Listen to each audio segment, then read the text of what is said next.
Bismillahirrahmanirrahim. Assalamualaikum warahmatullahi wabarakatuh. Perkenalkan, nama saya Komariani dari kelas Perbankan Syariah 2D. Baiklah, lebih mempersingkat waktu, saya akan menyampaikan isi materi makalah kami dalam bentuk PowerPoint yang berjudul Larangan Ekonomi dalam Islam untuk memenuhi tugas ujian akhir semester mata kuliah Filsafat Ekonomi Islam.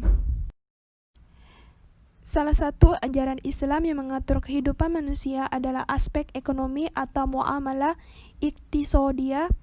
Ajaran Islam tentang ekonomi cukup banyak ini menunjukkan bahwa perhatian Islam dalam masalah ekonomi sangat besar. Dalam presentasi ini, saya akan membahas 4 konsep larangan dalam ekonomi Islam. Yang pertama, riba. Yang kedua, gharar. Yang ketiga, maisir. Yang keempat, haram. Yang kelima, zalim. Yang pertama, saya akan menjelaskan riba. Riba secara etimologi berarti az-ziyadah, artinya tambahan. Sedangkan menurut terminologi adalah kelebihan atau tambahan pembayaran tanpa ada ganti atau imbalan yang diisyaratkan bagi salah seorang dari dua orang yang membuat akad atau transaksi. Riba secara bahasa berarti penambahan, pertumbuhan, kenaikan, dan ketinggian. Sedangkan menurut syara, riba berarti akad untuk satu ganti khusus tanpa diketahui perbandingannya dalam penilaian syariat ketika berakad atau bersama dengan mengakhirkan kedua ganti atau salah satunya. Adapun hukum riba, ayat yang melarang riba dalam surah Ali Imran ayat 130 yang berbunyi, "Hai orang-orang yang beriman, janganlah kamu memakan riba dengan berlipat ganda dan bertakwalah kamu kepada Allah supaya kamu mendapat keberuntungan." Adapun jenis-jenis riba, yang pertama riba fadl, yaitu tukar menukar dua barang yang sesama jenis dengan kualitas berbeda yang disyaratkan oleh orang yang menukarkan. Yang kedua riba yad, yaitu berpisah dari tempat sebelum ditimbang dan diterima. Maksudnya, orang yang membeli suatu barang kemudian sebelumnya menerima barang tersebut dari si penjual, pembeli menjualnya kepada orang lain. Yang ketiga riba nasi'ah, yaitu riba yang dikenakan kepada orang yang berhutang disebabkan memperhitungkan waktu yang ditangguhkan. Yang keempat, riba qard, yaitu meminjamkan sesuatu dengan syarat ada keuntungan atau tambahan bagi orang yang meminjami atau yang memberi hutang. Selanjutnya yang kedua, gharar. Gharar merupakan larangan utama kedua dalam transaksi muamalah setelah riba. Penjelasan pasal 2 ayat 3 Peraturan Bank Indonesia nomor 10/16 PBI tahun 2008 tentang perubahan atas Peraturan Bank Indonesia nomor 9/19 PBI tahun 2007 tentang pelaksanaan prinsip syariah dalam kegiatan penghimpunan dana dalam penyaluran dana serta pelayanan jasa bank syariah memberikan pengertian mengenai gharar sebagai transaksi yang objeknya tidak jelas, tidak dimiliki, tidak diketahui keberadaannya, atau tidak dapat diserahkan pada saat transaksi dilakukan kecuali diatur lain dalam syariah. Adapun jenis-jenis gharar. Yang pertama, jual beli barang yang belum ada atau ma'dum, seperti jual beli habal al-habala atau janin dari hewan ternak. Yang kedua, jual beli barang yang tidak jelas atau majhu, baik yang mutlak, seperti pernyataan seseorang, "Saya menjual barang dengan harga Rp1.000, tetapi harga barangnya tidak diketahui secara jelas." Atau seperti ucapan seseorang, "Aku jual mobilku ini kepadamu dengan harga 10 juta namun jenis dan sifat-sifatnya tidak jelas." Seperti ucapan seseorang, "Aku jual tanah kepadamu seharga 50 juta namun ukuran tanahnya tidak diketahui."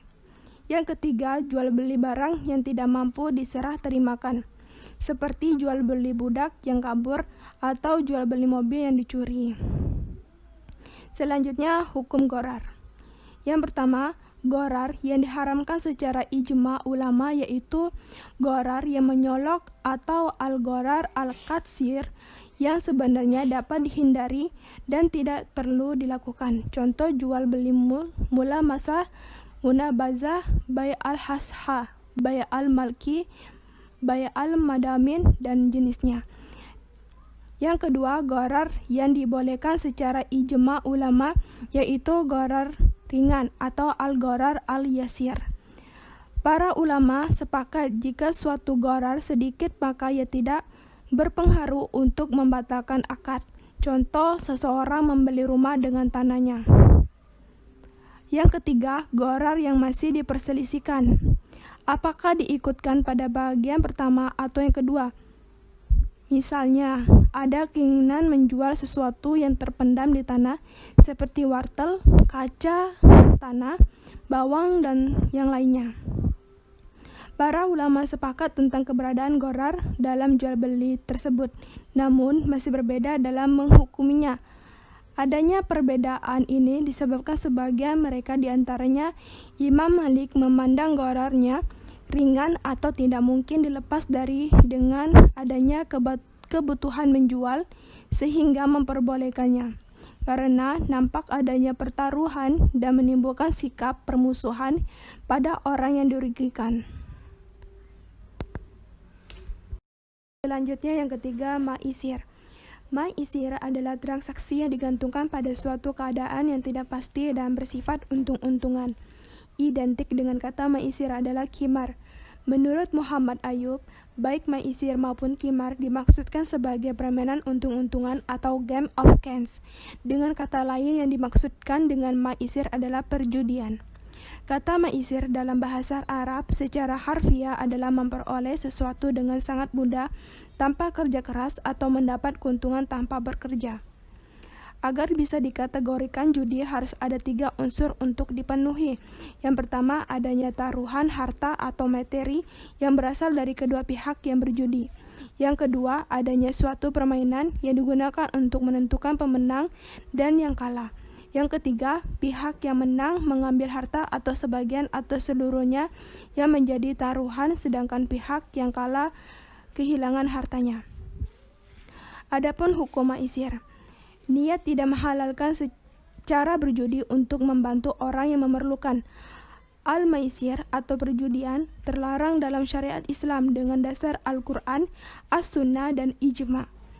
Dalam Al-Quran terdapat firman Allah yang artinya, wahai orang-orang yang beriman, sesungguhnya atau meminum khamar, berjudi atau berkurban untuk berhala, mengundi nasib dengan panah adalah termasuk perbuatan syaitan.